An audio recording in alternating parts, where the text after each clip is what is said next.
Hello everyone, this is Dan Gramza, and welcome to Gramza Market Studies for Friday, December 18th. Let's take a look at what's going on with these stock indices. The stage is set, is basically what it comes down to. As I mentioned yesterday, the action coming into yesterday's session was bearish, right? When you start seeing nothing but consistent selling across the board, as we saw here in the S&P as well. Not a good sign for continuation. The issue now is, how does the market go in on Friday? How does the market react to this upcoming weekend? How does it absorb the information that it felt today? That's what you and I are looking for. And as you know, I'm more inclined to buy the break than I am in these markets, than I am to be a strong seller. Now, that being said, if this market did come lower, that's a sell point there, and that would take from this buy point to that sell point, that would be $450. And in the NASDAQ market, the difference between this red line and that green line there was $380. And in the Dow, that ended up being $115 as the difference between these lines. But if we get up and get going again, I want to be on that side of the market. If it wants to stay weak, that's fine. I still think, and I still feel, because we are coming into a Friday, that we need to be cautious about being too aggressive on the short side. So if you and I were short these markets, then I want to stay short. For example, though, in the mid caps, this is one market that's still hanging right in there.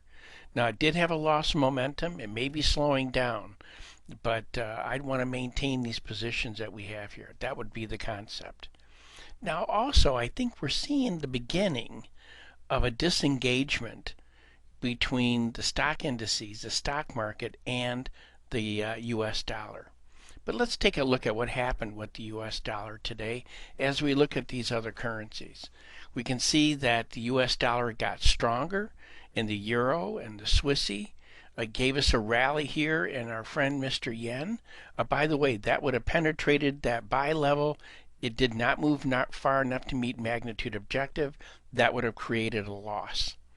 And in the Australian dollars, getting low enough, we may be seeing a little bit of buying coming in here when it comes to Asia, Australia, time zone, New Zealand. And British pounds, it also broke to the downside. I think there's a problem here with this break, though. Big move, isn't it? It's the way it moved through these shadows. I don't think that's healthy. We could easily come back with that market. That was not the right kind of move. Canadian dollar is a little better. It's a little more enthusiastic, but I still think if the rest of these currencies firm up, which it looks like they are, then we're looking for that rally coming into today's session. So we're not looking for further weakness in these currencies. We're actually looking for the opposite kind of behavior. And when it comes to the interest rates, the short end of the curve, we're seeing that get stronger. Also in the notes, I just wanted to give you an idea of what was going on with that. This was a sell point. Here's the buy point here. And that difference there was 6 ticks, $187.50. The difference between that red line and this green line was 18 ticks, or $562.50. If you notice here, the market went right nice and clean as it went through that buy point. Took a little dip below it and then off to the races. Reached magnitude objective. Nice healthy move. We are looking for unchanged to higher in these interest rates. And when it comes to the metals, well, gold did come off. It did break through, but again, it's the way it did it. And from my perspective, with these shadows on the bottom, that is not a big deal.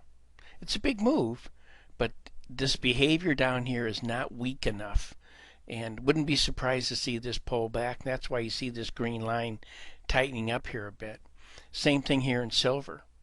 I think we got to be cautious on being on the short side of that market, and also for copper. I don't think this is a layup trade to the downside. In other words, we are at key levels. You can see a little bit of buying coming in Asia, looking for an up day in the metals, although it's the opposite of what these metals are showing us right now. So update for those markets. And when we look at the interest of the energy markets, kind of a bouncy market here. Still looking for a little bit of strength, possibly coming into crude oil. And I got to tell you, the surprise of the week is natural gas. We are finally getting some evidence of follow through. Amazing.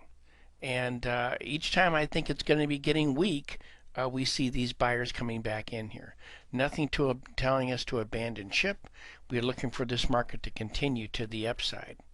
In the grains, I've also broken those down. This shows us the original buy point over here, and then this right here shows us the sell point.